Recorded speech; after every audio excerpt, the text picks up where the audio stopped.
Now, at the risk of setting something off, I'm going to put these paperwork down and thank everyone for coming here today.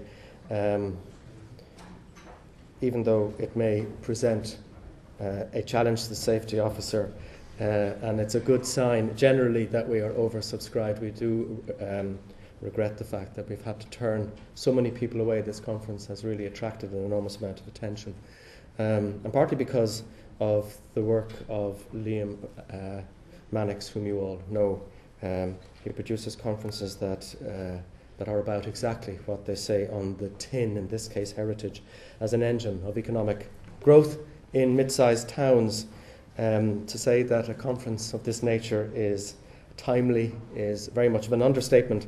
And while it's not focused exclusively on walled towns, we have the Irish Walled Towns Network in particular to thank for today's conference. And colleagues in UCC, William, Jonathan Hall, Brendan O'Sullivan and John Crowley, to thank in particular for helping with the organisation of the themes of this conference, the direction and where it might actually take us from here is anybody's guess, but we won't let that ball drop either. Of all of the achievements, I think, of the Irish Walled Towns Network, I personally rank as among the most important is the fact that the Irish Walled Towns Network has alerted people to the fact that walled towns exist in Ireland. You don't have to go to Britain, France, Germany, Italy or wherever to experience them. They're right here on our doorstep. But more than this, the Irish Walled Towns Network has helped focus our attention on towns in general.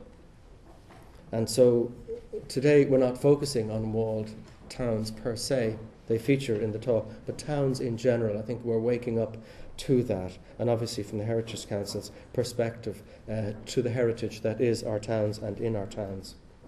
Well-appointed towns whose historical character is intact and tangible have a particular ambience, as we all know, that's distinct and highly seductive.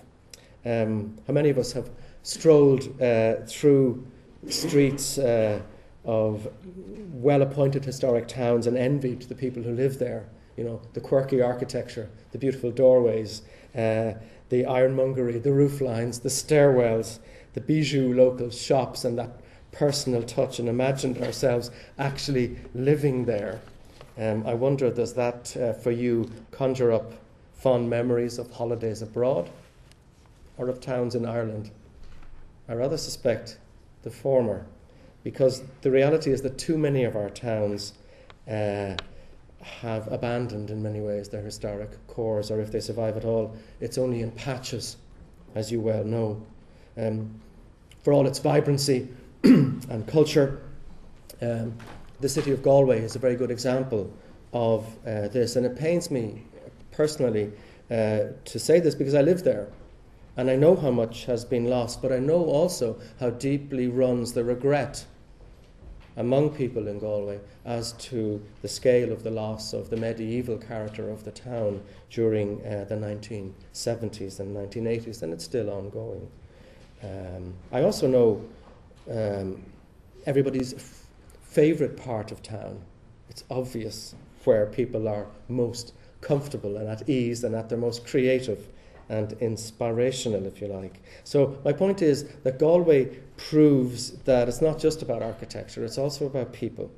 And people taking ownership of the qualities of the streets, the qualities that exist in towns, and making it their own and making it their business to look after it.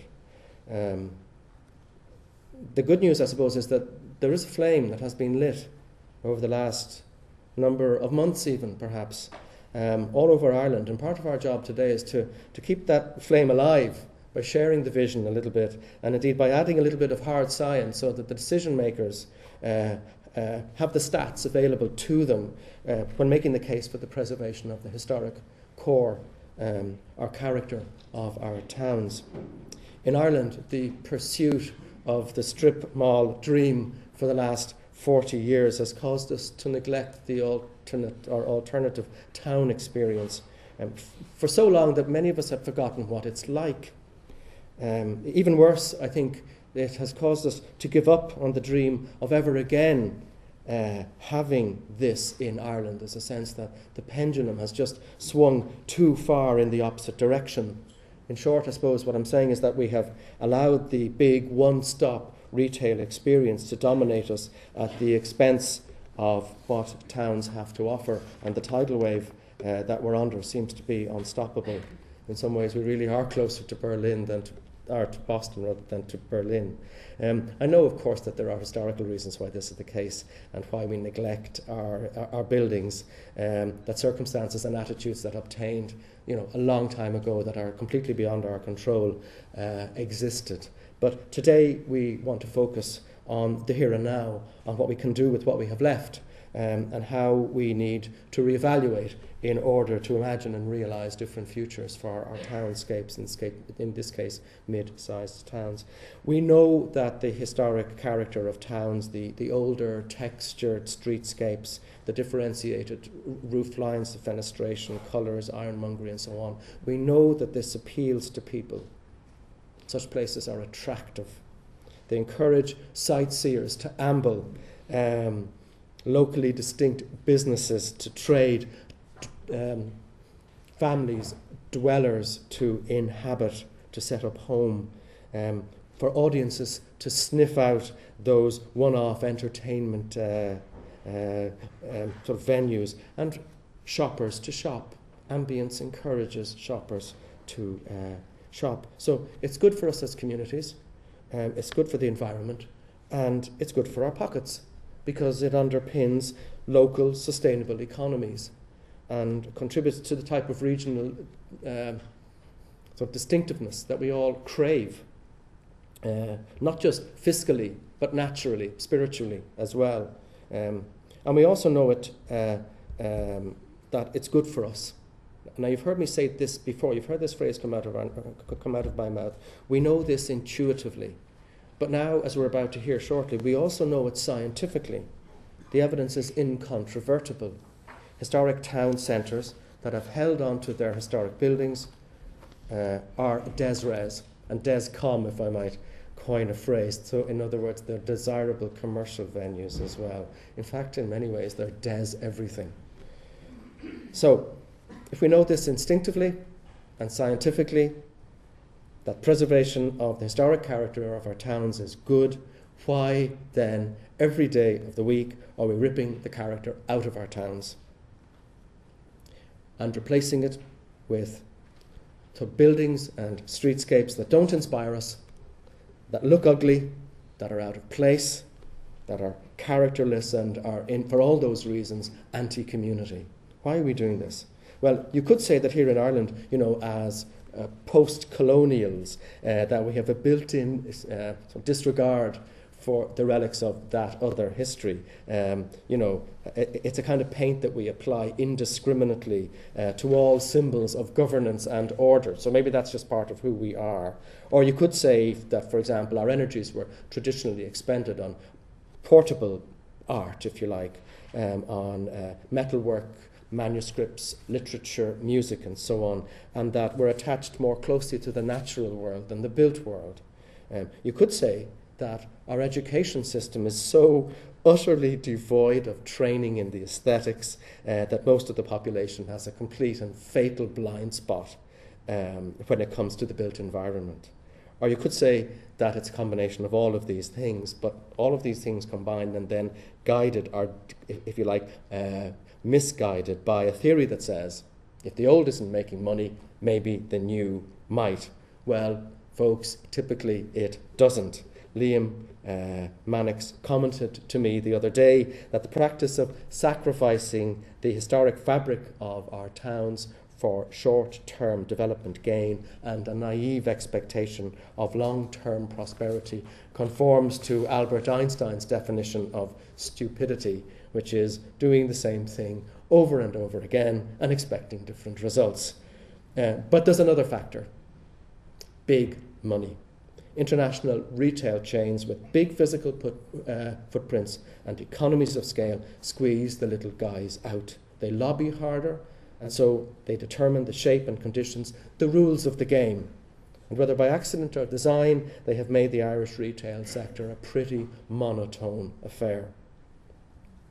There's no doubt that such outfits are here to stay and that they have a value and a convenience for all of us, so there's no denying that. The problem is right now that they thrive at the expense of the local and the locally distinct, which is the lifeblood of our towns. So your attendance here to me suggests that there's an awareness that striking a better balance of managing this space better will help to float all boats. Take Dundrum, for example, a hobby horse of mine, a perfectly charming, people-centred village with lovely textured streetscape, mauled, if you look, pardon the expression, mauled in the rear end in the 1970s by a shopping centre that was devoid of any architectural merit and utterly unsympathetic to its surroundings, and then decapitated in the noughties by the so-called town centre that utterly dominates what's left of the village, obliterates the view of the Three Rock Mountain, which was a feature of the main street, and perhaps worst of all, it has all but destroyed the economic and social viability of the existing local shops and streetscapes, including, ironically, the original shopping centre, which is now looking pretty sad and abandoned. Local residents, for example, for about a mile in every direction, are housebound by the traffic that this mecca to consumerism creates or generates. And if NAMA permits, Phase 2 will add another 101,000 square metres of retail space to Dundrum town centre, making it the biggest shopping centre in Europe. What then? That local businesses survive at all in Dundrum, to my mind, is a testament to the determination of local residents not to let the town centre suck the life out of the place. And so the question I ask, I don't have an answer to this, but the question I ask is, could it have been done better? Was the best integration of old and new achieved here, of big and small? I think the answer is no.